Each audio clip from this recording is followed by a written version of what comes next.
Kolhapur circuit बेंचने 1200 सभासदांच्या पात्रतेबाबत राधाकृष्ण विखे पाटील यांनी दिलेले आदेश मुंबई उच्च न्यायालयाने रद्द केले। त्यानंतर या सभासदांवर कारवाईची टांगती तलवार आहे। त्यामुळे हसन मुश्रीफ यांनी देखील माघार घेतली। दुसरीकडे सध्या गोकुळ दूध संघाची निवडणूक प्रक्रिया सुरू आहे। त्यामुळे या 1200 आणि उर्वरित 120 अशा एकूण 1320 सभासद हे या निवडणुकीच्या अंतिम मतदार यादीत अपात्र ठरण्याची शक्यता आहे। त्यामुळे याच गोष्टींचा संचालकांना अंदाज आल्यामुळे निवडणूक बिनविरोध करण्याच्या देखील हालचाली सुरू केल्या आहेत। त्यामुळे या संस्थांना वगळून गोकुळची निवडणूक होणार की 1320 सभासद यामध्ये समाविष्ट केले जाणार, नेमकं गोकुळमध्ये घडतंय काय हेच सांगतो। नमस्कार, मी नयन सप्रे आणि आपण पाहताय सरकारनामा। 10 मे 2026 ला गोकुळच्या संचालक मंडळाची मुदत संपतीये। या मुदतीपूर्वी निवडणूक जाहीर झाली पाहिजे, अन्यथा या तारखेनंतर संचालकांना पदावर राहता येणार नाही।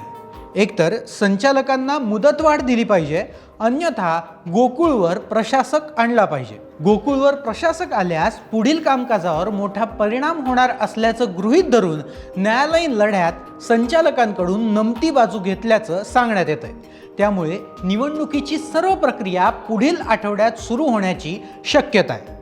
जिल्हा सहकारी दूध उत्पादक संघाची म्हणजेच गोकुळची निवडणूक सुमारे 1200 संस्था वगळून होण्याची शक्यता आहे। यामध्ये काही संस्था गोकुळच्या सभासद नाहीत, त्यामुळे प्रत्यक्षात सुमारे 4200 संस्थांच्या माध्यमातून निवडणूक होण्याची शक्यता आहे। पुढील आठवड्यापासून प्रत्यक्षात ठराव मागणीचा कार्यक्रम सुरू होणार आहे, असं नियोजन प्रशासकीय पातळीवर सुरू झालंय। सहाय्यक दुग्ध विभागाकडून आता न्यायालयाच्या आदेशाची प्रत जिल्हा निवडणूक अधिकारी तथा उपनिबंधक दुग्ध यांच्याकडे पुण्याला पाठवण्यात येणार आहे।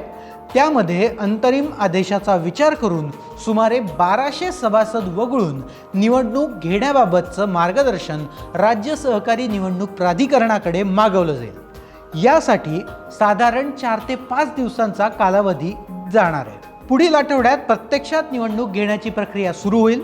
यामध्ये संशयास्पद असलेल्या संस्थांना वगळण्यात येण्याची शक्यता आहे। असं झालं तर सुमारे 4200 संस्थांचं सभासदत्व ग्राह्य धरून त्यांच्याकडून ठराव मागणी प्रक्रिया सुरू होईल। ही प्रक्रिया सुरू असतानाच वगळण्यात येणाऱ्या संस्थांकडून पुढे कोणता निर्णय होतो, शिवाय न्यायालयीन प्रक्रियेत ही निवडणूक प्रक्रिया अडकल्यानंतर प्रशासक येण्याची भीती काही संचालकांना वाटते। जर गोकुळ दूध संघावर प्रशासक आल्यास संघाचं नियंत्रण राज्य सरकारकडे जाणार आहे। त्यामुळे प्रशासक येण्याऐवजी न्यायालयीन लढ्यातून माघार घेत निवडणुकीची प्रक्रिया करण्याची व्यूहरचना काही संचालकांची ठरतीये।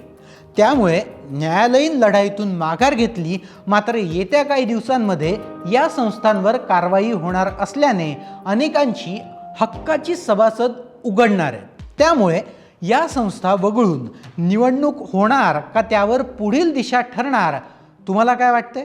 हे सभासद वगळून गोकुळची निवडणूक होईल का, हे आम्हाला कमेंटमध्ये नक्की सांगा आणि सरकारनामाला सबस्क्राईब करायला विसरू नका।